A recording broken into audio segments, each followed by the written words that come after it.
So for the last month, I've been using the iPhone 12 Pro Max. A review on that coming soon. But over the weekend, last weekend, I changed over to the iPhone 12 mini. I've been using it as my daily driver, my main phone for the last couple of days, and I have a couple of thoughts I want to share with you guys over the process of switching my phone over. Now, I usually don't make I've switched my phone over videos and kind of juice content out of that. That's not very entertaining, but I think that the 12 Pro Max to the 12 mini is a little bit of an interesting changeover, so I thought I'd give you my initial kind of 72-hour impression on it. So starting off, right off the bat, this size is it's amazing. It's so comfortable. It's so perfect. Like, it is awesome.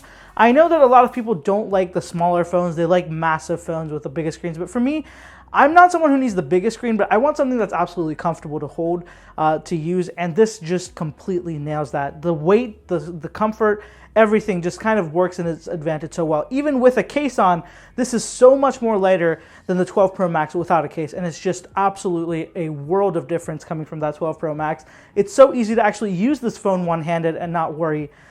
Honestly, just using this phone is fun. One-handed, it just makes me want to use it more and more because of how much more comfortable it is. It's light. Even when it's in your pocket, it doesn't feel like a massive thing, taking up the entire space in your pocket. This is a fantastic size for a phone. And with the size and the dimensions and the kind of design and everything, it really does remind me of the iPhone 5S, so much so that the muscle memory of using the 5S kicks in, and I a lot of times try to hit the power button on the top, whereas it's on the side. So the 5S, SE, the older ones had the power button on the top, on the right side. I have found myself oftentimes clicking here and like, well, what's happening? Why is nothing happening?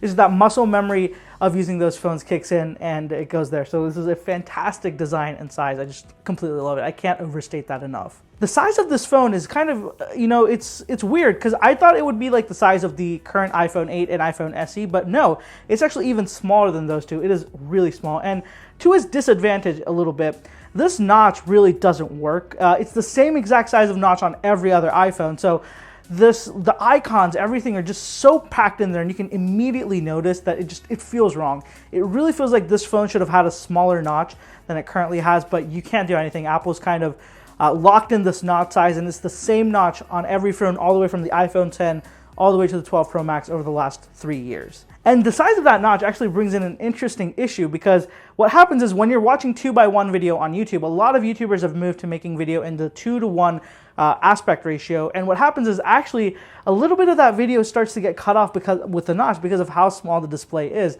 It's not a lot, it's just a teeny bit, but it's more than enough to notice. So this is a weird thing I noticed. I definitely just end up having to zoom in all the way so that it's not distracting. Not a big deal, but something I definitely noticed. Another thing that I noticed isn't too annoying, but definitely there, is the keyboard. It takes a little bit of use to going from that massive 12 Pro Max keyboard that almost needs two hands for sure to type, to this where you can comfortably type with one hand, especially with the swipe gestures. It's awesome. It feels so much more comfortable to use, but I think that for faster typing, that 12 Pro Max is just a little bit better because it's a little bit more spaced out and you can comfortably use two hands on it. As I was saying, one-handed use on this is absolutely fantastic. Really, I can't stress enough. I can use every single feature of this phone with one hand, reach every corner of the phone without having to do crazy hand gymnastics, and it's something I haven't experienced in a long time, and it feels so good. So moving to the back, the cameras are pretty great. Same main camera and ultra wide as the 12 Pro and 12 Pro Max, no telephoto lens. I really haven't missed the 12 telephoto lens yet, but it's only been 3 days, so I really don't know how it's going to impact that, but every other camera feature is pretty much the same, and it really does feel fantastic. So camera-wise, this is great. The front, the back, everything is just so far so good. One thing that definitely isn't the same, though, is battery life. So battery life is where I've noticed the biggest change coming from the 12 Pro Max to the 12 mini, and I fear this is the thing that is going to hold people away from this phone, and rightfully so. So with my testing so far, I've been getting about 5 to 6 hours of screen on time on a full charge so far, and this isn't even too crazy of a usage, no navigation, no excessive 5G usage, but still it's not the greatest. 5 to 6 hours compared to the 9-10 hours the 12 Pro Max was getting, just crazy. I think 6 to 7-ish hours is the more comfortable screen on time place, I think, for most people. But if you don't use your phone too much, you won't notice. But for me, who's a power user, I definitely notice that. Another thing I did notice is that this phone does have 5G, and I noticed that there's a lot more 5G switching. So there is that 5G auto mode where it'll change between 5G and LTE, and I've noticed significantly more switching on this than I did on the 12 Pro Max. I think maybe it's just tweaked to be a little bit more aggressive on this since the battery isn't as big. I'm not sure if that's just me or if that's completely out of my, just like the network actually being weak.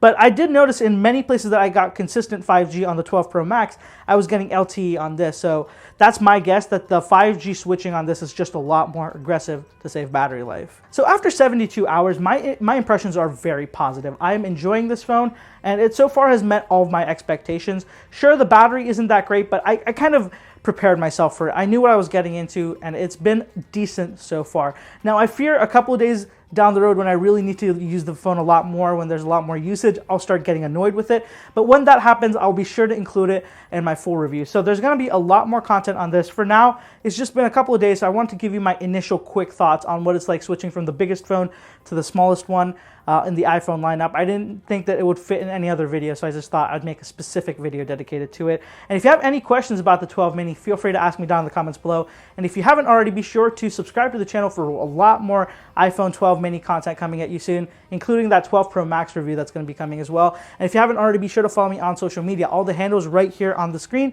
and of course down in the description as well. Thank you so much for watching, guys. I'll catch you in the next one.